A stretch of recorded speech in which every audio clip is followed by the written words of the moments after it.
கோவையில் PSG கோப்பை 60ஆம் ஆண்டு ஆண்கள் மற்றும் முதலாம் ஆண்டு பெண்கள் பங்கேற்கும் அகில இந்திய கூடைப்பந்து போட்டிகள் வரும் ஆகஸ்ட் 26ஆம் தேதி துவங்குகின்றது. கோவையில் ஆண்டுதோறும் நடத்தப்பட்டு வரும் PSG கோப்பைக்கான அகில இந்திய கூடைப்பந்து போட்டிகள் 60ஆம் ஆண்டு அகில இந்திய கூடைப்பந்து போட்டிகளாக வரும் ஆகஸ்ட் 26ஆம் தேதியிலிருந்து 30ஆம் தேதி வரை 5 நாட்கள் நடைபெற உள்ளது. இதுகுறித்த செய்தி வெளியீட்டு நிகழ்ச்சி கோவை PSG கல்லூரி வளாகத்தில் இன்று நடைபெற்றது.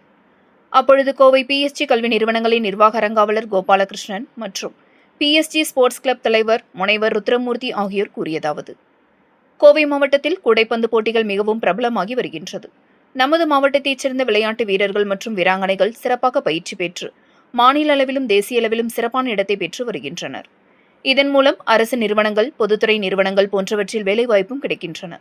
இதனை ஊக்குவிக்கும் வகையில் PSG நிறுவனம் தொடர்ந்து 59 ஆண்டுகளாக இந்த போட்டிகளை நடத்தி வருகின்றது. இதன் ஒரு பகுதியாக 60வது ஆண்டை நினைவு கூறும் வகையில் இந்த ஆண்டு முதல் பெண்களுக்கான அகில இந்திய கூடைப்பந்து போட்டிகளும் நடத்த திட்டமிடப்பட்டுள்ளது. இந்த போட்டிகளில் இந்திய அளவில் புகழ்பெற்ற சிறந்த அணிகள் பங்கு பெற்று விளையாட உள்ளது. இப்போட்டியில் வெற்றி பெறும் ஆண்கள் அணிக்கு முதல் பரிசாக 1 லட்சம் ரூபாயும் சுழல் கோப்பையும், இரண்டாம் பரிசாக 75,000 ரூபாயும், மூன்றாம் பரிசாக 40,000 ரூபாயும், நான்காம் பரிசாக 30,000 ரூபாயும், சிறந்த விளையாட்டு வீரருக்கு 10,000 ரூபாயும் வழங்கப்பட உள்ளது.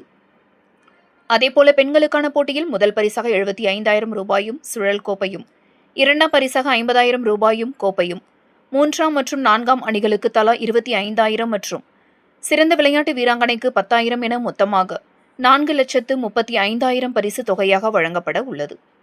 இந்த விளையாட்டுப் போட்டிகளை பாரத ஸ்டேட் வங்கியின் கோவை மண்டல மேலாளர் காயத்ரி மற்றும் தமிழக விளையாட்டு மேம்பாட்டுத்துறையின் அமைச்சர் ஆதவ் அர்ஜுனா ஆகியோர் சிறப்பு விருந்தினர்களாக கலந்து கொண்டு துவக்கி வைக்க உள்ளதாக தெரிவித்ததுடன், சக்தி நிறுவனங்களின் தலைவர் மாணிக்கம், CRI பம்ப்ஸ் நிறுவனங்களின் நிர்வாக இயக்குநரும் கோவை மாவட்ட கூடைப்பந்து கழகத்தின் தலைவருமான செல்வராஜ் ஆகியோரும் கலந்து கொள்ள உள்ளதாகவும் தெரிவித்தனர்.